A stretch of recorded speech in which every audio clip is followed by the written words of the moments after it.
Magluluto tayo ng biko. Ayan. Gumagawa ako ng pang-toppings niya. Ayan, brown na siya.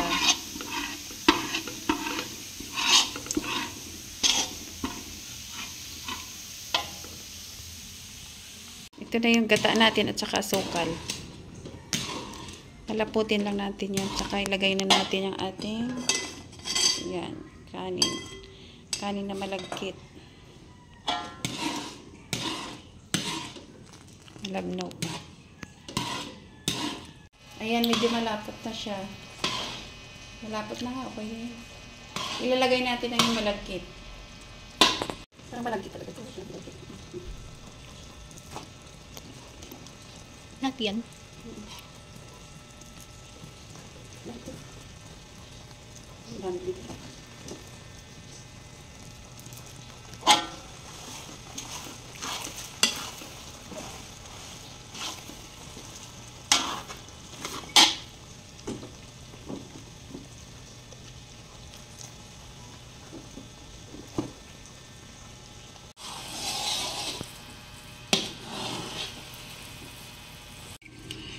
Ayan na ang ating biko.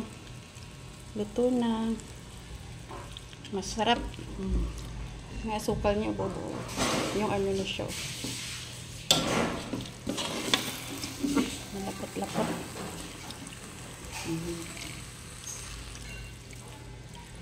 Okay na yan. Luto na yan. Lagay na natin sa lagayan.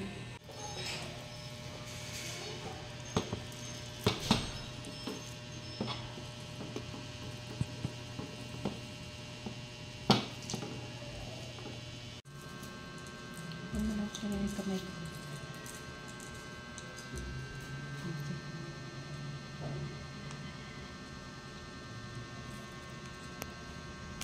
Yan, lagyan na natin ng toppings.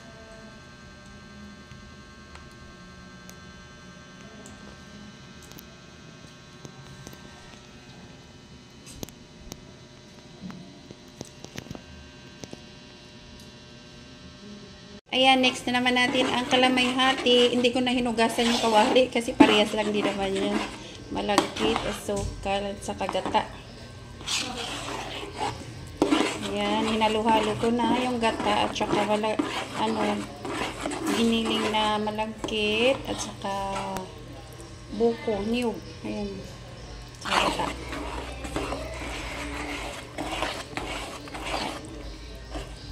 Haluin lang muna natin bago i-on yung apoy. Gin-on na natin yung apoy. Haluin lang yan ng haluin. Ayan, malapit na maluto. Sobrang lagkit na siya. Hirap na haluin.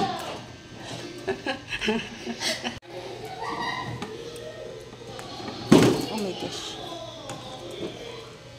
Parang hindi na talaga mahalo.